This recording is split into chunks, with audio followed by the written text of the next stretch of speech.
Well, air quality has finally improved, and now we're looking at heat and humidity moving back in. I mean, southerly flow will keep that smoke away, but also an unsettled pattern developing later this week.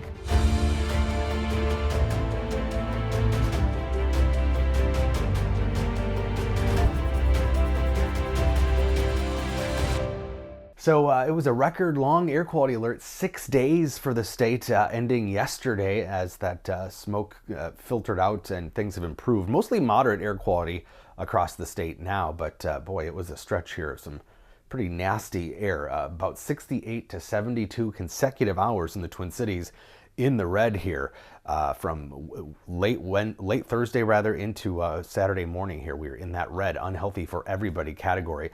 Now most of the states I mentioned is in the yellow, moderate, but we still have that unhealthy air in Wisconsin. And because winds are coming out of the southeast today, this smoke is going to kind of swing back into northeastern Minnesota by the afternoon into tonight. I think the Twin Cities air quality will remain in the yellow here in that moderate, but you can see that surface level smoke kind of blowing back into northeastern Minnesota. But then it will continue on as we continue this southerly through the week. We've got a very weak, slow-moving upper level disturbance, big mass of clouds here, and some very light showers. A couple of those went through the metro, but most of the showers have been across central, western, and northern Minnesota here over the last 12 hours or so. But yeah, winds aloft that steer things around are very light, under 10 miles an hour here.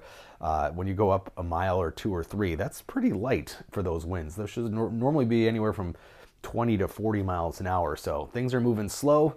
Could see a few pop-up showers or a thunderstorm today. Again, mainly northern and western Minnesota. The chances are much more isolated as we head into Minnesota here today into tonight. So not a lot of activity, not a lot of rain out of that, but a lot of clouds, and that's going to keep the temperatures down today, mostly in the 70s again. So one more coolish day, upper 70s to near 80 in the Twin Cities.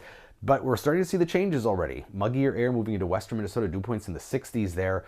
Twin Cities by the end of today might get a little sticky right around that 60-degree mark, but by tomorrow you will notice that it getting stickier here in eastern Minnesota, and especially by Wednesday, Thursday, Friday. Dew points will be back in the tropical low to mid 70s, that very humid air around here. We've got a heat dome that'll be to our southwest, centered right on top of New Mexico, and on the northern edge of it we'll get a little more heat here, but on that edge we're going to see those disturbances, upper level disturbances, kind of spin around. This is similar to what we had a couple weeks ago, that ring of fire pattern. So it looks like the next best chance is going to come Tuesday night into Wednesday morning, and then again as we head into Saturday as a front comes through here. But anytime in between there we could see some thunderstorms pop up, especially at night. It's that situation again where the low-level jet stream develops 4,000 feet above the ground, and one of these little upper-level disturbances, very difficult to time them out more than 36 hours in advance. But it is going to be hot and humid. Friday highs in the low 90s, the heat index in the upper 90s.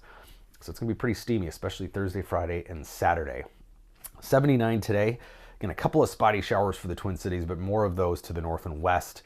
And then becoming muggier tomorrow, brighter skies, warmer, low 80s. Should be in the 80s Wednesday.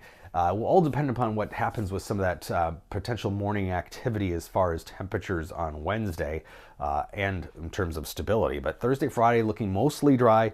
But again, that could change. We could see some of these overnight storm chances develop with these little ripples that kind of spin around that heat dome, but close to 90 degrees. Warm Saturday still too, with some storms developing. And then it does look a little cooler as we head into Sunday, Monday next week. But overall, back to a more summery pattern than these cooler days we've had.